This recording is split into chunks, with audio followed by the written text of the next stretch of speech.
Allahu Allahu Allahu Allah Allahu Allahu Allahu Allah Allahu Allahu Allahu Allah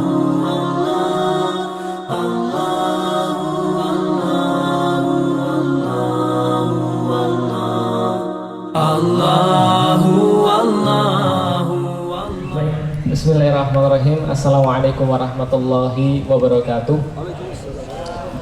Alhamdulillah, puji dan syukur senantiasa kita panjatkan kepada Allah Subhanahu wa taala karena telah memberikan kita suasana yang sangat indah pada hari ini, suasana yang sangat bersahabat, suasana yang sangat alami pada hari ini.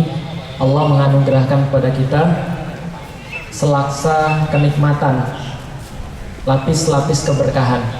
Dan mudah-mudahan apapun yang telah disampaikan kepada kita ini mampu kita syukuri dan menjadikan keimanan kita mampu untuk tersambung sampai dengan kematian menjemput kita dan tentunya kebangkitan yang telah dijanjikan oleh Allah Subhanahu wa taala. Salam dan salam semoga tercurah dan terlimpahkan kepada baginda Nabi besar Muhammad sallallahu alaihi wasallam, manusia paling mulia yang senantiasa kita nantikan syafaatnya. Tidak ada satupun di antara kita yang berani mengucapkan bahwasanya kita semua ini adalah pasti menjadi umat Nabi Shallallahu Alaihi Wasallam. Hanya saja kerinduan kita dan kekangenan kita kepada beliau Shallallahu Alaihi Wasallam menjadikan kita memberanikan diri untuk senantiasa berharap bahwasanya ketika nanti di yaumil qiyamah mudah-mudahan Rasulullah termasuk yang mengakui kita, memanggil kita dengan nama-nama kita dan membariskan kita di barisan-barisan yang ada di belakangnya. Dan mudah-mudahan saya berharap bahwasanya kita semua yang hadir di sini termasuk golongan-golongan yang disampaikan oleh Rasulullah sebagai saudara-saudaranya. Alhamdulillah teman-teman sekalian saya dirahmati Allah. Pada hari ini kita bisa berjumpa dalam acara yang terbatas, limited event, sebuah acara yang memang kita dedikasikan. Sebenarnya yang kita inginkan adalah programnya ini bisa dikenal, programnya ini bisa dipahami, diketahui, disadari, dan tidak hanya itu tapi bisa menjadi sebuah gerakan yang baru di antara para aktivis-aktivis ataupun di antara para pengemban-pengemban dakwah. Dan pada hari ini acaranya sudah teman-teman dapat, judulnya Less Waste. Ada banyak yang hadir hari ini, Masya Allah, dan kebanyakan kayaknya panitia ya. Yang pakai baju-baju ini. Mereka semua sudah dilantik tadi barusan sama Ustadz Hanan menjadi Jonin ya, Alhamdulillah ya. Jadi kalau yang nonton Naruto tahu, yang nggak nonton ya bingung pasti. Nah, maka bajunya kayak gini semua. Nah, Alhamdulillah kita kedatangan banyak sekali orang-orang pada hari ini. Tadi mungkin Ustadz Normandi sudah memimpin panahan ya Ustadz ya. Tapi saya kok belum lihat ada lobang-lobang di situ Ustadz. Berarti kurang banyak Ustadz ini manahnya ya. Tapi ya itu memang cuma pembukaan saja. Nanti bagi teman-teman yang ingin tetap menghadiri, insya Allah akan ada rutin setiap pekannya untuk archery BBN insya Allah. Dan itu cuma sekedar semacam kayak perlipur bagi kita di tengah-tengah kondisi pandemi ini. Kita masih bisa mengadakan alhamdulillah panahan bukan online tapi offline ya, alhamdulillah. Jadi setiap pekan itu anggap aja semacam kayak pelipur di kondisi yang seperti ini. Juga hadir di antara kita ada ini yang badannya paling gede ya, Masya Allah, ada Mas Adia ya, World Championship. Jadi harusnya itu berdiri di sini ya, supaya jadi penjaga. Biar kalian ditusuk, Mas Adia dulu. Gitu ya, Masya Allah. Kita kehadiran banyak tokoh-tokoh yang sangat penting, banyak yang penting nggak bisa saya sebutkan satu persatu. Tapi teman-teman, intinya sih kenapa teman-teman dan kita semua hadir di sini, kita ingin menyampaikan ada satu hal. Saya sudah pernah nulis kemarin, ada satu hal yang saya sadari akhir-akhir ini, beberapa waktu terakhir ini, mungkin sekitar setahun atau 2 tahun terakhir ya, tentang pola hidup saya yang ancur-ancuran sebelumnya sebenarnya. Sebenarnya mungkin nggak seancur itu ya, tapi ya mungkin beberapa pola-pola hidup yang nggak saya perhatikan.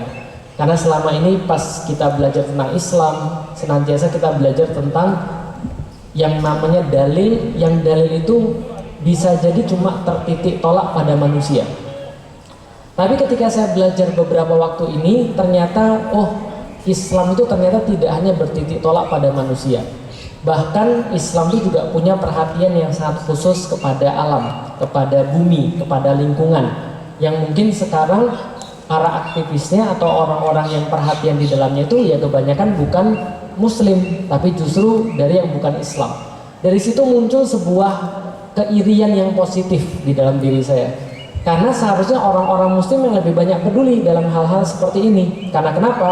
Karena ketika Allah menugaskan kita di dalam Al-Quran, secara singkat Allah katakan, wa idz qala rabbuka lil malaikati inni ja'ilun fil ardi khalifah. Allah katakan, setelah Allah membahas tentang bagaimana orang-orang itu harus bersikap terhadap kitab Allah, Al-Quran, menerimanya, meyakininya. Ada orang yang nggak mau, yaitu adalah namanya orang-orang yang kafir. Ada orang-orang yang mengambil hanya sebagian, namanya orang-orang yang munafik dan segala macam.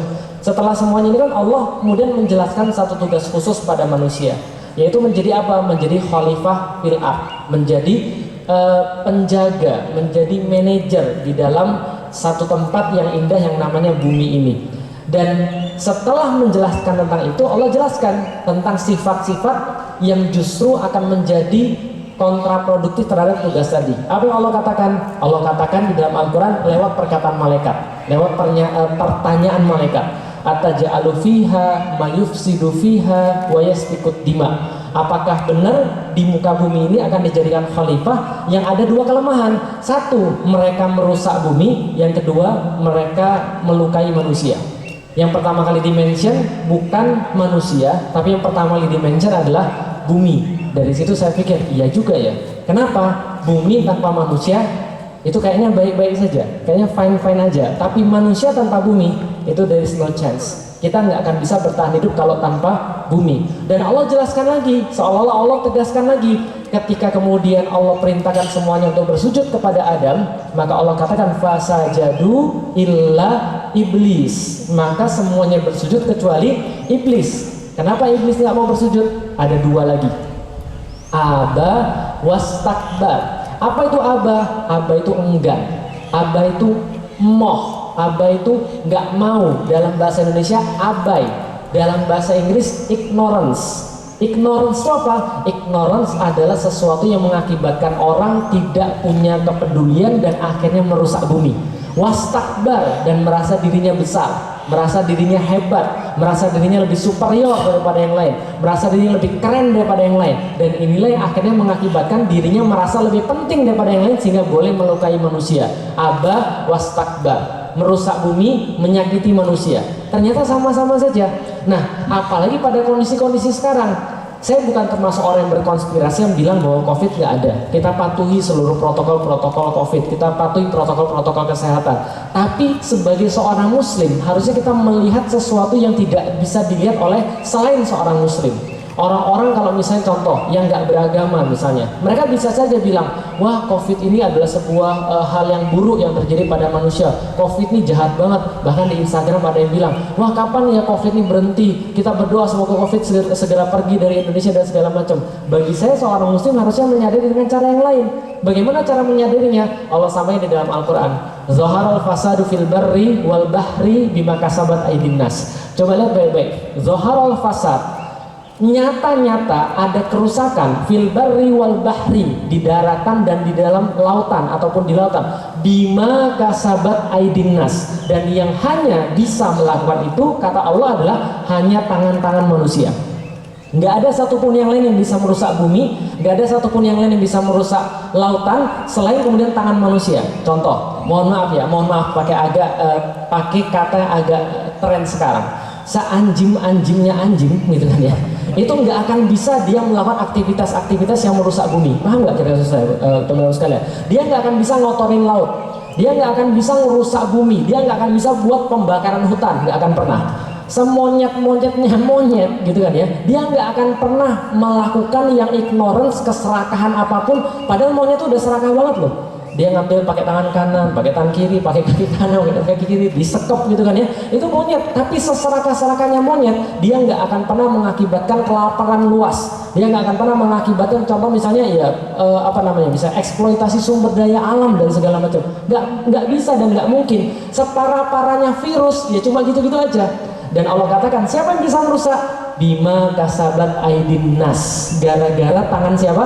Tangan kita, tangan manusia. Yang menarik yang Allah sampaikan, liyuziqakum ba'dallazi amilu la'allakum yarji'un. Allah rasakan sebagian daripada kerusakan yang dibuat oleh manusia kepada manusia itu sendiri, biar mereka reset, mereka balik lagi bisa untuk taat pada Allah Subhanahu wa taala. Pertanyaan saya, bukankah kayaknya corona ini kayak sebuah bentuk reset bagi kita? Iya nggak sih? Emang kita pikir kita dibiarkan oleh Allah merusak bumi gitu aja tanpa adanya sesuatu yang menghentikan kita? Enggak, Allah pasti ngasih sesuatu untuk ngeriset kita.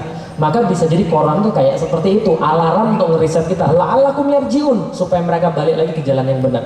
Kemarin ketika saya ngobrol-ngobrol sama teman-teman artis, Ustaz, ada satu pernyataan yang menarik dari Mas Ferdi Hasan. Mas Ferdi Hasan bilang gini, Ustaz, selama pandemi ini kayaknya kita dipaksa untuk jadi normal, bukan new normal, tapi jadi normal. Kenapa? Dia bilang gini, ratusan tahun Ustaz, kita itu menganggap bahwa kita itu tidak punya kewajiban mendidik anak, bahwa mendidik anak itu cuma tugasnya sekolah. Hari ini kita dipaksa menerima satu tugas mulia yang ada di dalam Al-Quran, bahwa tugas bapak itu didik anak-anaknya. Itu adalah sesuatu kita dipaksa balik. Kita dipaksa balik untuk mengetahui apa itu kesehatan. Kita dipaksa untuk balik untuk mengetahui apa itu namanya imunitas. Kita dipaksa balik mengetahui barang-barang apa yang boleh kita makan dan nggak boleh kita makan, gitu kan ya. Kemarin makannya, iya gitu kan. Nanti sebelah saya tersinggung gitu kan. Kemarin makannya yang insan-insan terus gitu kan ya. Lalu tapi kemudian sekarang kita dipaksa untuk mengetahui, oh ternyata ada buah-buahan juga makanan, gitu kan. Ternyata ada sayur-sayuran juga makanan dan segala macamnya. Kita dipaksa untuk olahraga, kenal sinar matahari dan segala macamnya. Kita dipaksa untuk jadi normal. Saya mengambil satu perumpamaan yang terakhir sebelum kemudian nanti insya Allah Ustaz Hanan akan mencerahkan kita dengan beberapa hal yang lain. Kenapa Les Wes ini beliau pilih? Karena saya terpaksa mempelajari Les Wes ini karena beliau minta saya. Nah, yang terakhir, kalau kita pas main bola, pas kita keselio, rasanya sakit nggak?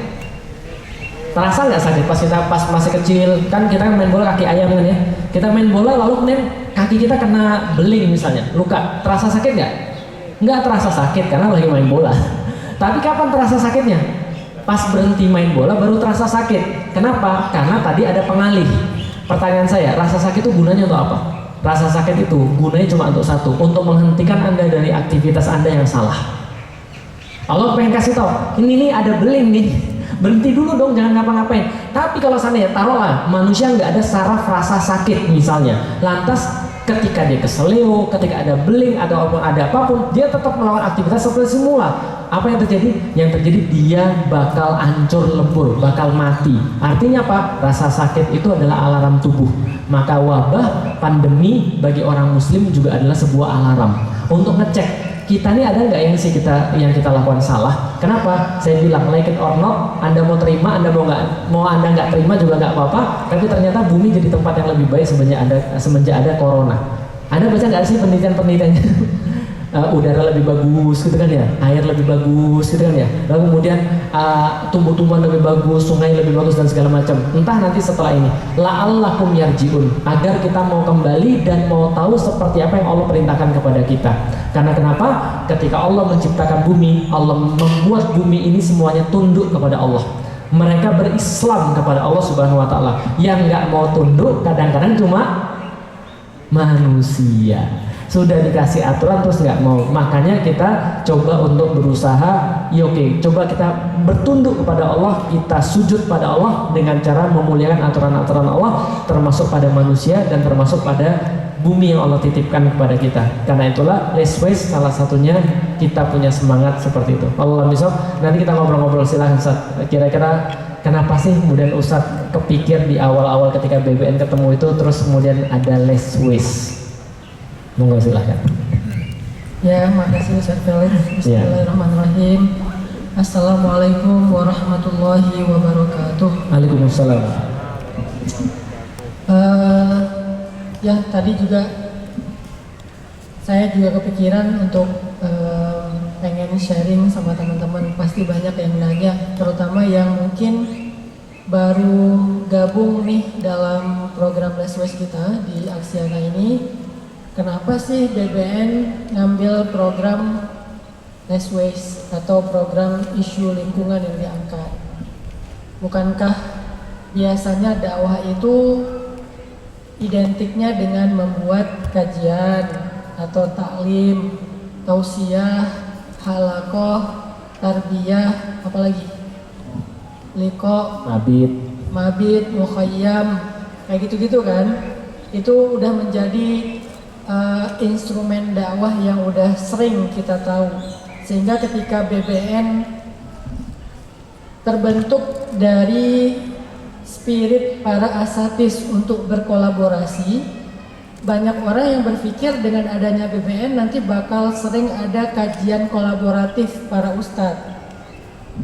Bakal sering ada kajian yang di atas panggung itu 7 ustadz. Itu yang orang harapin dari BBN. Loh, kok sekarang malah bikin Leswes? Kajian ustadznya kapan? Gitu kan. Nah, sebetulnya mungkin sebagian teman-teman udah tahu lah jawabannya, bahwa dakwah kita di Indonesia itu bukan sesuatu yang baru sih. Cuman mungkin kita di generasi ini merasa masih baru. Tapi sebetulnya dakwah di Indonesia dengan pola dan instrumen taklim itu udah puluhan tahun. Bukan baru setahun 2 tahun, udah puluhan tahun. Pola dakwah dengan publik akbar itu udah dari sejak zaman tahun 70-an, 80-an dengan mubalik kondangnya Zainuddin MZ. Kemudian ganti generasi, dai kondangnya A'agim. Lalu sekarang generasi kita dai kondangnya UAS, UFS, tahu UFS? Fahmi Salim. Nah, maksudnya pola itu udah kita jalani puluhan tahun. Tetapi para asatis BBN ini memperhatikan kayaknya dalam kehidupan sehari-hari umat, kita nggak terlalu ngelihat ada perubahan signifikan dalam gaya hidup. Nggak terlalu kelihatan ada perubahan yang signifikan dalam pemikiran Islam, sampai kepada tes seleranya tentang Islam. Jadi Islam itu masih dalam bentuk narasi taklim, yang kita ngerasa kalau udah hadir dalam taklim itu dapat pahala gede, ya kalau ikhlas insya Allah. Tapi ternyata tuntutan menjadi muslim itu bukan cuma hadir taklim selesai tugas kita sebagai seorang muslim, bukan. Taklim itu tuh step awal banget dalam proses hijrah kita. Atau bagi yang converting to Islam berarti step awal banget dalam dia menjadi seorang muslim. Tapi nggak berhenti di situ, bahkan itu baru langkah 1 dari sekian banyak langkah untuk menjadikan kita udkhulu fis silmi kafah. Masuklah kalian kepada agama Islam itu secara kafah, komprehensif, menyeluruh, bukan parsial, juz'iyan. Sehingga kalau kita ngerasa menjadi muslim yang ideal itu adalah sering-sering hadir taklim, saya kira itu terlalu dangkal. Dan kalau hanya itu batasan idealisme kita, maka kita nggak akan pernah melihat kejayaan Islam. Kejayaan Islam itu tidak akan muncul kalau syaratnya cuman rame taklim, enggak. Maka para asatis BBN pun berkumpul, diskusi dalam banyak kesempatan, dari sejak di Batam, di Jogja, di Bogor, sampai saat ini di grup kita bertujuh masih diskusi cukup serius, sama-sama mikirin gimana caranya mengkonvert narasi menjadi sebuah cara hidup. Karena yang namanya syariah itu artinya jalan. Jalan itu bukan cuma dibahas, jalan di sana berkelok-kelok, bukan. Jalan itu tujuannya bukan untuk diomongin. Jalan itu tujuannya untuk dilewatin. Jalan kemana nih syariat ini? Jalan menuju ridha Allah. Sehingga kalau orang mencari jalan-jalan yang lain, nggak akan sampai kepada Allah. Dijamin itu, bukan saya yang ngejamin, Allah sendiri. Karena jalan Allah itu cuma satu, sedangkan jalan-jalan yang lain itu subul, banyak. Dan jalan itu punya banyak istilah, ada sabil, ada syariah, ada tarik, kemudian menjadi tariqah, tarikat. Intinya adalah syariat itu jalan hidup agar kita sampai kepada Allah. Dan isi dari syariat itu bukan sekedar teori. Isi dari syariat itu adalah hudan, petunjuk hidup. Yang referensinya jelas, yang paling tinggi Al-Quran, kemudian As-Sunnah, hadis mutawatir yang menjelaskan Al-Quran, kemudian setelah As-Sunnah ada Ijma'us Sahabah, kemudian para ulama dengan fatwa-fatwa dan mazhab-mazhabnya. Semua ini dalam rangka apa? Dalam rangka untuk dibahaskah? Bukan ternyata. Jadi fikih itu bukan pembahasan. Fikih itu bukan sekedar isi ceramah. Makanya dulu ketika kita bicara tentang dakwah, kita identiknya ustadz. Dakwah itu penceramah. Lalu penceramah yang paling utama adalah kemampuan retorikanya, public speakernya yang dilatih. Tapi akhirnya setelah saya pulang dari Mesir, saya sadar tugas utama ulama itu bukan hanya ceramah, tapi ceramah termasuk. Tugas utama dari ulama itu adalah irsyadul ummah, membimbing umat. Itulah tugas utamanya ulama. Gimana cara irsyad? Mereka membimbing. Mereka harus mursyid, harus jadi seorang pembimbing, bukan hanya menjadi seorang muballigh, bukan hanya menjadi seorang khatib, tetapi juga menjadi seorang mursyid yang membimbing, yang ada di depan lalu diikuti. Apanya yang diikuti? Kata-katanya? Enggak. Cara hidupnya, lifestyle-nya, akhlaknya, karakternya, pikirannya, perasaannya. Sehingga ketika ulama senang, umat harusnya senang. Sebagaimana kita mengikuti Nabi, Nabi pun mengikuti Allah. Bahkan ketika Allah tersenyum, Nabi tersenyum. Kan ada tuh hadis tentang Nabi tersenyum gara-gara Allah tersenyum, yaitu hadis doa safar ya. Ketika seorang laki-laki membimbing onta milik Sayyidina Ali bin Abi Thalib, ketika Ali naik ke atas onta mengucapkan Allahu Akbar. Ketika sudah berada di atas onta, Ali mengucapkan Alhamdulillah. Ketika sudah duduk dengan nyaman, onta mulai bergerak, Ali membaca doa safar. Ketika selesai membaca doa safar, kan doa safar itu dibaca saat kendaraan udah bergerak kan? Subhanalladzi sakhkhara lana hadza. Beres, Ali mengucapkan kalimat Rabbi zalamtu nafsi zulman katsira fa innahu la yaghfiru dzunuba illa anta faghfir li maghfiratan min 'indika warhamni fa innahu la yaghfiru dzunuba illa anta. Kemudian Ali tersenyum. Kata para ulama, nih saya dengar ini dari Syekh Musa Asy-Syarif. Katanya ini namanya hadis musalsal. Hadis musalsal itu hadis yang ketika disampaikan bukan hanya teks, tapi diikuti juga perilakunya, perilaku Nabi. Sehingga setelah membaca kalimat itu, Ali tersenyum. Tersenyumnya lebar. Lalu yang membawa onta itu bertanya kepada Ali, kenapa engkau tersenyum ya Abul Hasan? Kata Ali, dulu aku pernah bertanya hal yang sama kepada Rasulullah. Setelah beliau membaca doa tadi, kemudian beliau tersenyum, maka beliau menjawab, aku tersenyum karena Allah tersenyum. Maka kata Ali, aku tersenyum karena Rasulullah tersenyum. Artinya perilaku gitu, bukan hanya narasi, bukan hanya menghafal hadis, bukan hanya menghafal Quran. Balik lagi ke yang tadi, kita udah melewati fase itu, udah cukup lama, puluhan tahun, dengan narasi-narasi yang ideal. Kita bicara tentang akidah, kita bicara tentang rububiyah, uluhiyah, asma, sifat. Pertanyaannya, mana dari rububiyah itu, uluhiyah itu, asma dan sifat yang kita pelajari dari akidah kita yang merubah behavior kita, perilaku kita, yang merubah taste kita, selera kita, yang kita suka, yang kita nggak suka, itu baru yang disebut dengan syariah, jalan hidup.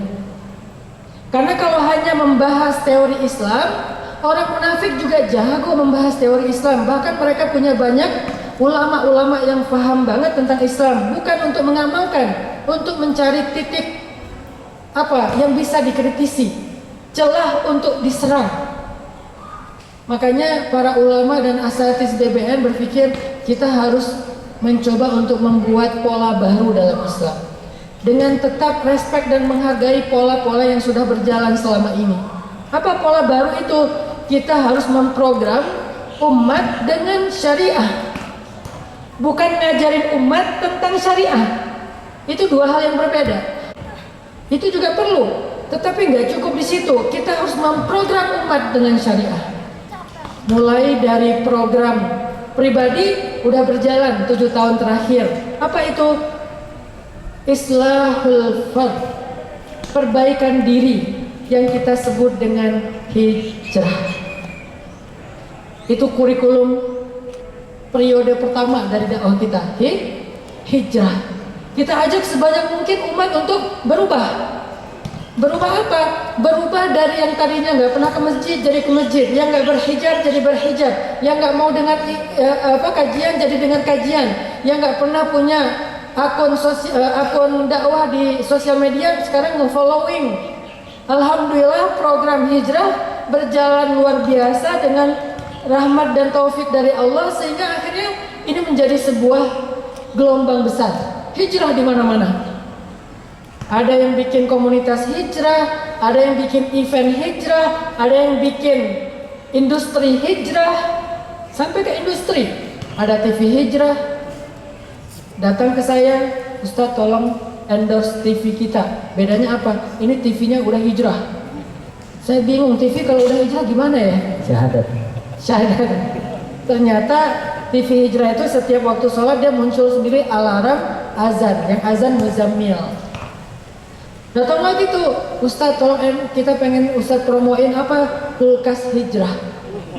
Kulkas hijrah. Bedanya apa? Kalau belum hijrah di dalamnya babi mungkin ya, wine atau apalah. Kalau ini sapi, kambing, kurban gitu. Oh gitu ya.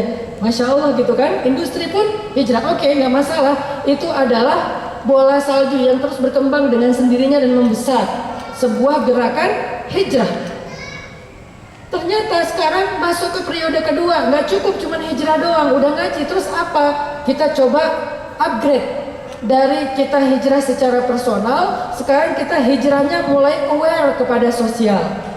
Sosial di sini bukan cuma manusia, tapi termasuk lingkungan. Kita angkatlah 2 program utama dalam BBN. 1 healthcare, kedua less waste.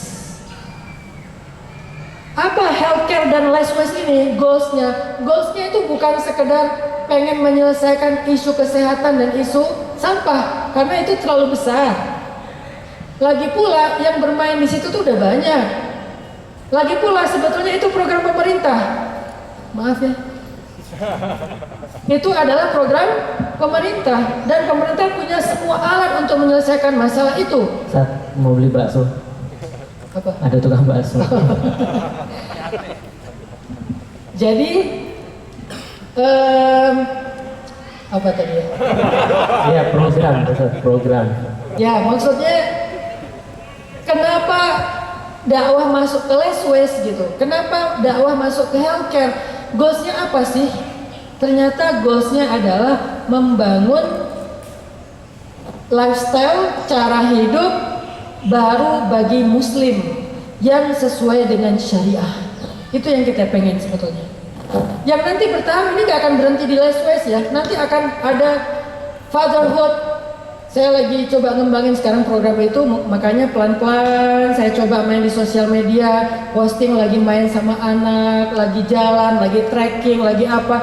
Bahkan kayak sekarang less waste itu sebetulnya bukan soal sampah doang, tapi soal living with the nature. Kita hidup dengan alam. Kemarin kita di Jogja ketemu dengan salah seorang aktivis lingkungan yang senior banget, Pak Iskandar ya, dari Bumi Langit. Beliau ngajarin kita banyak hal, salah satunya masalah grounding. Ini kalau udah rumput kayak gini, bagusnya kita udah nggak usah pakai sepatu, udah aja jalan tanpa alas kaki karena ada efek terapis grounding misalnya. Dan ini bukan hanya soal lucu-lucuan, gaya-gayaan, ngumpulin sampah atau masalah industri supaya kita bisa mengkonvert sampah menjadi uang. Bukan itu intinya. Intinya adalah kita pengen hidup itu dikembalikan lagi kepada fitrah. Karena kita tidak diciptakan untuk bermusuhan dengan alam. Bukan itu ciptaan kita. Kita diciptakan untuk imaratul ard, memakmurkan alam, memakmurkan bumi. Makanya kalau kita belajar dari sunnah Nabi, cara hidup Nabi itu alami banget. Nanti tadi mungkin Ustadz Normandi juga udah sampein, salah satunya adalah selera olahraga. Saya udah hijrah sekarang. 6 tahun terakhir saya senang main skateboard. Kemudian kalau lagi ada ombak, main surfing di laut. Buat saya main skateboard dan surfing itu adalah media saya untuk masuk ke segmentasi anak muda street. Dan alhamdulillah mereka respect.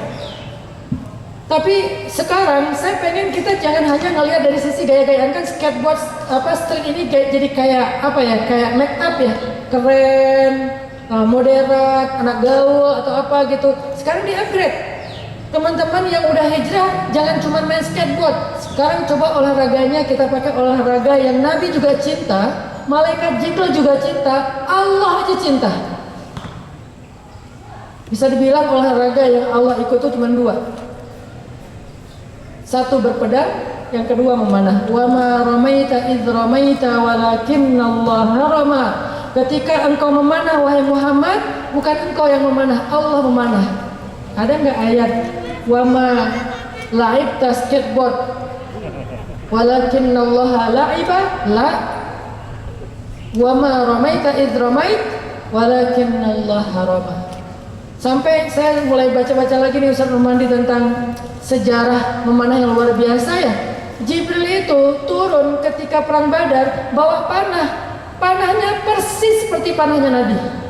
Kenapa? Jibril senang dengan busurnya Nabi dan pengen mirip sama Nabi.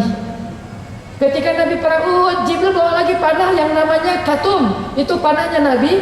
Dan Jibril bawa, wah ini katum, mirip dengan punya Nabi dan seterusnya. Sampai Nabi mendoakan Sa'ad bin Abi Waqqas dengan doa Allahumma saddid ramyah. Ya Allah tepatkan sasarannya. Saat itu kalau nembak jarak 100 meter itu yang di lingkaran kuning nggak pernah meleset ke merah. Kita jarak 3 meter putih. 3 meter putih. Saat 100 meter kuning. Malah kalau di film-film kan ada yang kayak agak-agak nggak mungkin ya, anak panah ditembak kena anak panah lagi kebelah gitu kan. Itu saat mungkin loh. Apa pesannya? Pesannya bukan soal memanah doang. Sekarang mungkin orang bisa bilang, oh sekarang lebih ampuh bukan memanah, nembak. Tapi yang kita pengen dapat dari memanah itu bukan masalah mana yang lebih efektif dalam perang. Toh kita bukan mau berperang. Tapi masalahnya apa? Karakter. Kita memilih olahraga pun olahraga yang secara alam itu tuh fitrah banget. Karena fitrah cowok-cowok harusnya kita semua bisa memanah dan bisa berkuda. Kalau kita nggak bisa berkuda, pasti ada yang salah dengan struktur tulang antum nih. Nih saksi ya, karena saya menjadi salah satu bukti bahwa saya tuh Masya Allah dapat kayak keajaiban dari memanah. Dari sekarang saya udah berazam nggak akan berhenti lagi memanah walaupun belum jago. Saya tuh udah dari umur 12 tahun sampai umur sekian, nggak usah disebut berapa tahun. Oh saya sebut aja. Jangan rahasia. Sampai umur sekian saya tuh bengek, tau bengek? Asma akut banget. Kalau udah bengek, saya ngimamin sholat tahajud, itu tuh nggak bisa baca Al-Fatihah malah. Kata terapis saya, antum tulang rusuknya nih sempit dada, tidak lapang dada. Wah gimana dong Ustaz caranya, antum harus terapi untuk apa kayak gitu-gitu kan. Masya Allah kadarullah terapis saya meninggal, Pak Aris senior banget. Saya nggak punya lagi terapis. Akhirnya dengan asbab entah kayak gimana Allah membawa saya untuk coba memanah deh. Awalnya pakai yang kumpon kok enak, lama-lama gara-gara Ustaz Normandi saya keracunan jadi pakai yang horsebow. Saya pakai nih horsebow. Begitu saya memanah dalam hitungan seminggu sampai sekarang udah 3 bulan, demi Allah belum pernah sekalipun saya bengek, walaupun capek, walaupun dingin, walaupun batuk atau bersin. Biasanya sekali bersin karena ada debu tuh langsung bengek. Sekarang bersin bebas, makan es silahkan. Masya Allah luar biasa. Yang kedua, saya tuh nggak tahu, ada keyakinan saya sendiri ini nggak untuk diyakini juga ya. Saya ada keyakinan ibu saya almarhumah melarang saya panjang rambut. Dulu ketika saya masih kuliah di Mesir, pas saya panjang rambut, ibu saya mimpi. Ditelepon dari Aceh, "Bang, rambut kamu udah panjang ya?" "Loh, Mak, kok tahu, Mak?" "Mak mimpi," kata dia. Wah, luar biasa ibu saya. Sampai panjang rambut aja dia mimpi. Akhirnya, "Potong tuh Bang rambut kamu," gitu kan. Dipotong. Sejak ibu saya meninggal dalam musibah tsunami, saya asal panjang rambut sakit. Itu percaya nggak percaya, saya udah datang ke dokter, dokter juga bingung, kenapa panjang rambut bisa sakit. Saya nggak percaya, wah saya panjangin aja deh, sakit beneran. Sakit saya minum obat segala macam nggak sembuh, potong rambut dalam hitungan 10 menit sembuh, Masya Allah. Aneh itu juga saya. Tapi sejak saya memanah, kutukan itu tercabut. Saya sekarang mulai memanjangkan rambut, Masya Allah. Targetnya biar sunnah sama Nabi panjang sepundak. Ini kan kita lagi santai ya, jadi nggak usah serius-serius amat ya. Tapi ini beneran loh. Saya sekarang, ini biasanya kalau rambut segini nih, ini udah sakit nih. Tapi Masya Allah, 3 bulan terakhir sejak saya memanah nggak potong rambut, alhamdulillah saya tercabut dari kutukan, sehingga alhamdulillah mudah-mudahan nanti bisa panjang rambut. Nanti kalau udah segini berhasil, saya datang lagi ngomong sama teman-teman. Setahun lagi kita bisa bentuk K-pop band gitu ya. Terus gitu ya. Nggak, yang saya pengen sampaikan ternyata benar ya, nggak salah. Ketika Nabi bilang memanah, dulu saya termasuk orang yang berpikir memanah itu substansinya. Yang penting nembak, mau pakai senapan angin kayak mau pakai AK-47 kayak yang penting nembak. Sekarang saya ralat ya, memanah tetaplah memanah, nggak tergantikan dengan apapun. Berkuda tetaplah berkuda, nggak tergantikan dengan trail, dengan BMX, dengan apa, walaupun semua itu baik, tapi nggak tergantikan. Berkuda tetap berkuda aja udah, memanah aja udah, pedang ya pedang aja. Karena di dalamnya bukan hanya ada olahraga, tetapi ada karakter dan kedekatan dengan alam. Makanya akhirnya saya bikinlah pesantren, saya pengen mentrenkan kembali memanah bareng dengan Ustaz Normandi, para asatis yang lain. Sekarang saya lagi coba untuk rutinkan setiap hari. Yang mau kita sampaikan lewat less waste bukan hanya sedekah sampah, tapi karakter living with the nature. Kita harus hidup lagi dengan alam. Sehingga ketika kita sakit, kita harus mulai bisa merasa yakin obat itu ada di alam sebelum di apotek ya.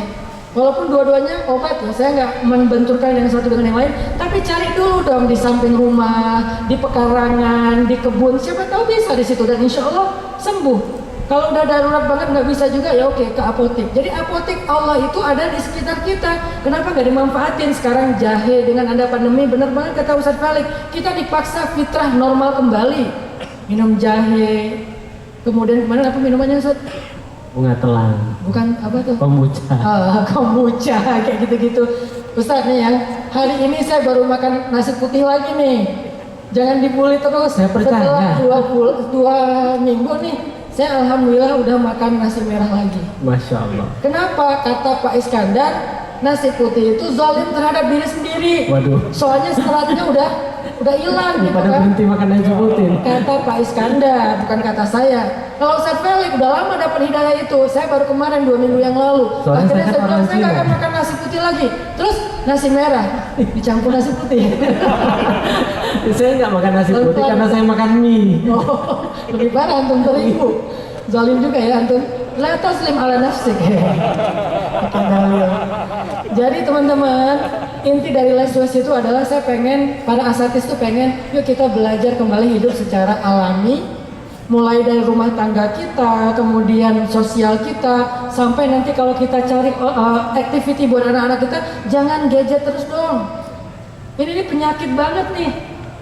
Dan banyak banget anak-anak kecil yang orang tuanya bingung, Ustadz gimana cara mengalihkan anak saya dari gadget? Alam. Udah ada tuh di sekitar kita, apalagi sekarang udah ada rutin seminggu sekali kemana, yuk ajak. Tapi jangan cuman masukin ke klub. Ini nih buat saya nggak mau masukin anak saya ke klub. Saya harus ngajak dia bareng dengan saya mainnya. Ayahnya main panah dong, jangan suruh anaknya main panah, ayahnya nggak ikut. Ayahnya main duluan, beli 2 busur, busur dewasa sama busur anak, main berdua, foto, pencitraan dikit lah. Kasih hashtag fatherhood, bukan Robin Hood, tapi fatherhood. Itu udah saya terapin pelan-pelan. Nih ada Kang Erwin nih dengan kembarnya, fatherhoodnya Masya Allah mulai kayak gitu. Karena kenapa? Anak-anak itu fitrahnya hidup di alam. Kayak kita dulu kan masa-masa si bolang ya. Kasihan anak sekarang loh, nggak pernah ngebolang lagi. Masa saya, wah pulang sekolah, lari sampai di rumah, baju lepas, ganti kaos oblong, lari langsung belakang rumah saya gunung, depan rumah saya pantai. Lengkap banget tuh. Makanya kena tsunami. Belakangnya gunung, depan pantai. Di tengah-tengah kayak apa? Kayak bukan ini sih. Sungai kecil lah, sungai kecil gitu. Jadi kerjaan kita dari jam 1 siang pulang sekolah sampai menjelang maghrib itu tuh di alam. Kalau nggak dikejar sama ibu saya nggak akan pulang tuh. Biasanya ibu saya kejar pakai balok. Orang Aceh. Pantesan ya. Ibu saya keluar bawa balok. Abang katanya, ya bang, udah ngerti kita. Terus kata ibu, udah lupa di mana rumah? Masih ingat mak? Pulang. Jadi bahasa orang Aceh tuh pulang tuh udah lupa di mana rumah. Oh iya mak masih ingat. Lari aja ke rumah. Sholat asar, wudhu di rumah, langsung sholat asar di dapur. Kenapa? Biar dilihat emak-emak. Karena kalau sholatnya di kamar gak kelihatan. Tadi sholat cepet-cepetan, begitu emak datang langsung Allah. Anak kecil. Tapi alhamdulillah yang saya rasakan, saya beruntung banget ya dulu nggak ada gadget, saya hidupnya di alam, saya tahu apa nangkap ikan apa tuh cupang ya, yang di sawah kan ya, terus diadu kata orang Aceh itu ikan laga, karena dilagain kan, terus biar dia sangar gitu ditaruh di bawah tempat tidur, karena gelap gitu, begitu keluar dia gitu-gitu kan, lawan sama teman nangkap capung, anak sekarang suruh nangkap capung, wah. Parah. Jadi maksudnya balikin lagi mereka. Zolim kita sama anak-anak kalau cuman dikasih gadget suruh nonton YouTube si bolang. Jadikan mereka si bolang. Itu inti dari Less Waste teman-teman. Bukan cuma masalah sampah, tapi itu juga bagian yang terpenting. Hanya lebih luas daripada masalah sampah adalah masalah gaya hidup baru. Itu yang kita pengen jadikan sebagai salah satu syariat kita, karena Nabi itu orang yang sangat fitrah kehidupannya. Nabi itu dicintai oleh alam dan didoakan oleh alam. Jangan-jangan pohon-pohon ini udah nggak mau lagi ngedoain kita, bete ngeliat kita. Kenapa? Karena kita zalim sama bumi. Batu nggak ngedoain kita lagi. Nabi ditangisin sama kayu. Ketika Nabi duduk di bawah pohon, pohon itu merunduk untuk beliau. Ketika Nabi lagi jalan, Nabi dimention sama batu. Diucapin salam sama batu. Assalamualaikum ya Muhammad. Assalamualaikum ya Rasulullah. Nabi melihat mana-mana yang ngomong, ternyata batu. Hewan itu senang sama Nabi karena Nabi sangat memperhatikan hak-hak mereka. Sekarang kita udah mulai lebih akrab sama teknologi yang bukan benda hidup daripada alam yang ciptaan Allah. Itu sih intinya. Apa sih pentingnya itu semua Ustaz? Itulah tugas utama manusia. Kalau kata Ustaz Fahri tadi ayatnya inni ja'ilun fil ardi khalifah, kalau di breakdown khalifah itu perannya dua, islah wa imarah, memperbaiki dan membangun, bukan merusak dan mengeksploitasi. Sehingga ketika kita udah punya selera, fikrah, behavior yang alami, siapapun yang datang ke negeri kita untuk merusak Indonesia itu musuh kita. Ini bukan perang ideologis, bukan masalah kepentingan politik, bukan. Ini soal fitrah. Jadi ketika mau mengeksploitasi Indonesia, mau mengambil kekayaan Indonesia secara tidak alami, secara tidak fitrah, secara zolim, maka itu akan menjadi sesuatu yang mungkar bagi bangsa Indonesia. Itu adalah goals dari dakwah kita.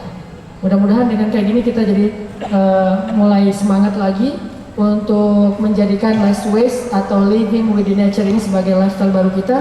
Nanti akan bertambah, insya Allah ada program tetangga, neighborhood, nanti ada program masalah sustainable lifestyle, ini kita lagi godok juga, biar dakwah kita itu bukan lagi jadi narasi tetapi menjadi cara hidup atau syariah, the way of life, insya Allah.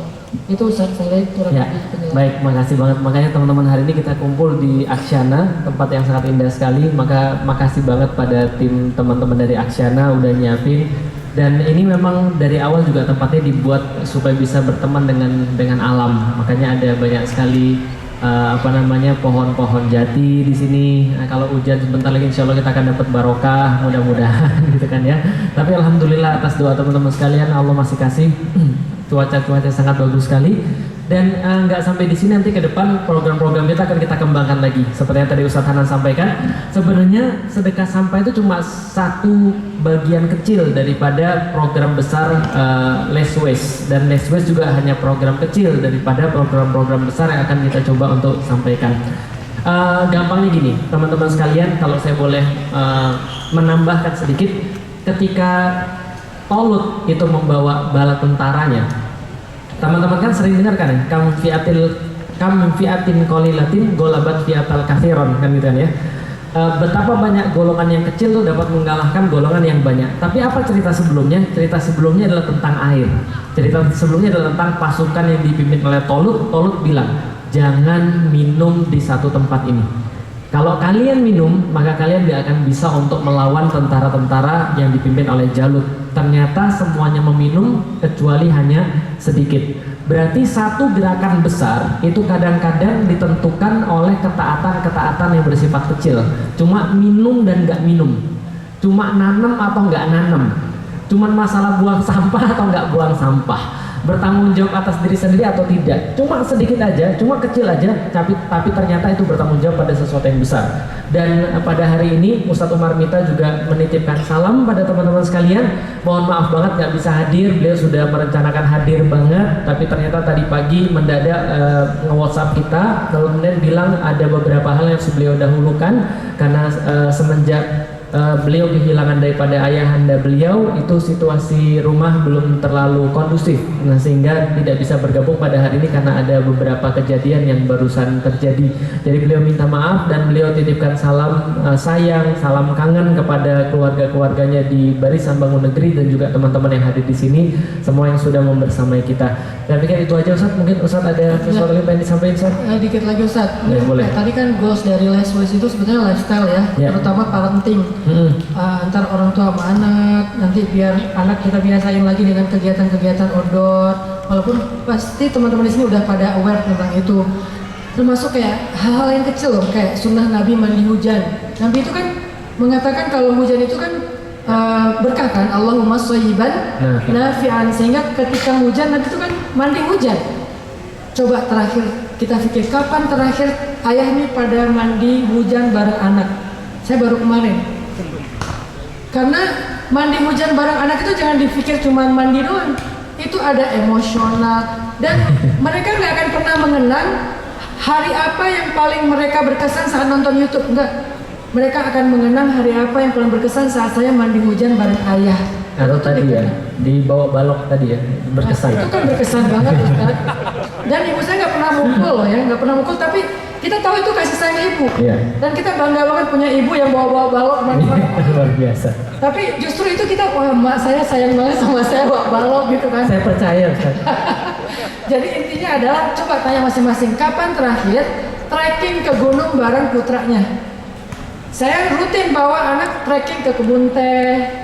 Kapan terakhir bikin api unggun bareng dengan putranya? Kapan terakhir diskusi bareng putranya tanpa gadget, ngobrol gitu?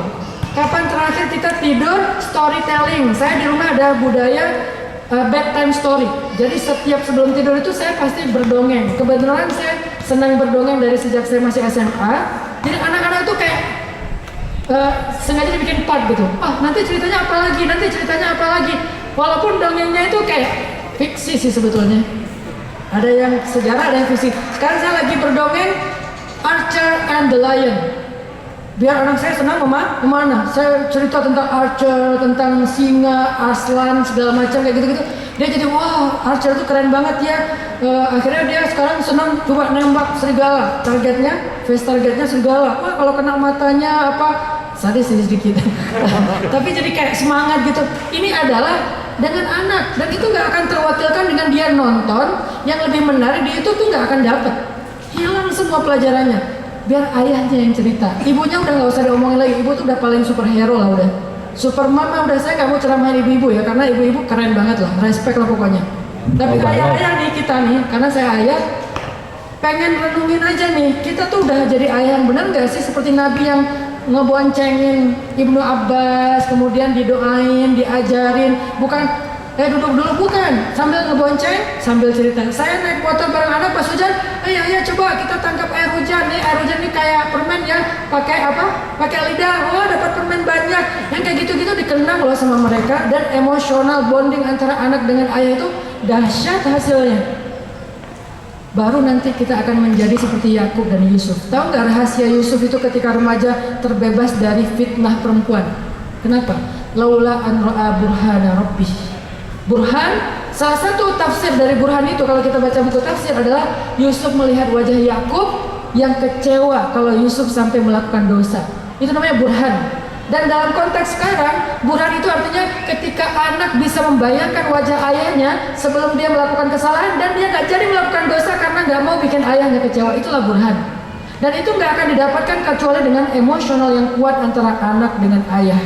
Jadi bukan narasi ceramah ayah, bukan nasihat dalam bentuk kata-kata, tapi ikatan yang kuat sehingga anak itu ngerasa, aduh saya nggak bisa ngebayangin kalau ayah saya kecewa, saya nggak bisa ngebayangin kalau ayah saya sedih. Itulah yang dilakukan oleh Nabi Yakub kepada Yusuf, sehingga ketika Yusuf jauh dari pengawasan Yakub, digoda oleh seorang cewek yang keren banget, wahammat bihi wahamma biha. Cewek itu suka sama Yusuf, Yusuf juga hamma biha, pengen sama cewek itu. Laula, kalau bukan karena ngelihat burhan. Burhan itu apa? Wajah Yakub. Sehingga apakah anak kita masih ngebayangin wajah kita sebelum dia melakukan kesalahan? Misalnya dia kayak nggak mau belajar, misalnya dia nggak sholat, ngebayangin nggak wajah kita? Dan ketika ngebayangin wajah kita tuh apa yang terbayang? Monster? Atau dingin aja gitu plain? Atau wajah hangat seorang ayah yang dia respect banget dan nggak mau ngecewain? Itulah yang kita bangun lewat tadi pola hidup baru. Dan itu ada di dalam Islam loh, bukan ngada-ngada yang baru muncul sekarang, enggak, udah ada sejak zaman dulu. Makanya Nabi bilang Allahumma shayyiban nafian. Mulai sekarang di rumah, bukan di sini ya. Kalau di sini nggak ada baju ganti, di rumah silakan nanti buka buat teman-teman yang belum ngerasain itu. Yuk, udah kapan sih, mungkin setahun yang lalu, 2 tahun yang lalu, coba mandi hujan bareng anak. Tapi konsul dulu sama dokternya, boleh nggak? Cuman kalau yang saya tahu sih boleh-boleh aja ya. Takutnya salah lagi secara medis kan zaman sekarang. Tanya aja sama dokternya, kapan dokter terakhir mandi hujan sama anak? Mandi hujan sama anak, Ustaz, jangankan anak, emaknya aja belum ada. Nah, ini yang masalah jomblo sama dari dulu kayak gitu. Latihan memanah dulu. Memanah dulu deh, Iya. bisa nembak. Minimal kalau nggak kena nggak apa-apa. Ngomong-ngomong, saat saya pas ngumpulin sampah itu juga sama, itu aktivitas bareng. Jadi kita adakan aktivitas bareng, ngumpulin sampah. Terus Jadi ada kayak kerja bareng iya, ya, nyiapin sampah. betul, itu sudah bisa juga jadi aktivitas bareng. Dan otomatis memang betul kata Ustadz Hanan, di masa pandemi ini anak-anak saya jadi suka nanam kecambah. Nah, jadi tiba-tiba aja kacang hijau nggak ada bisa dimasak gitu kan, karena sudah jadi kecambah semua di luar, tapi nggak ada masalah. Itulah bagian daripada less waste. Baik, ini saya pikir sudah terlalu lama, silahkan Mas Prima untuk melanjutkan acaranya. Masya Allah. Khairan. Ustaz Felix. Oh ya, saya lupa. Jadi yang terakhir ya, saya lupa. Jadi teman-teman sekalian, jadi jangan memang mengharap bahwa kita ceramah ya, karena Ustadz Hanan sudah menjelaskan. Kita hadir di sini khusus untuk mengapresiasi panitia, teman-teman Aksyana, dan teman-teman yang hadir di sini untuk melaksanakan program bareng. Jadi kita memang bukan kajian, tapi apapun yang kita sampaikan dalam rangka tadi program ya Ustadz sebenarnya gitu ya. Nah, silahkan Mas Prima. Jadi kira-kira gitu.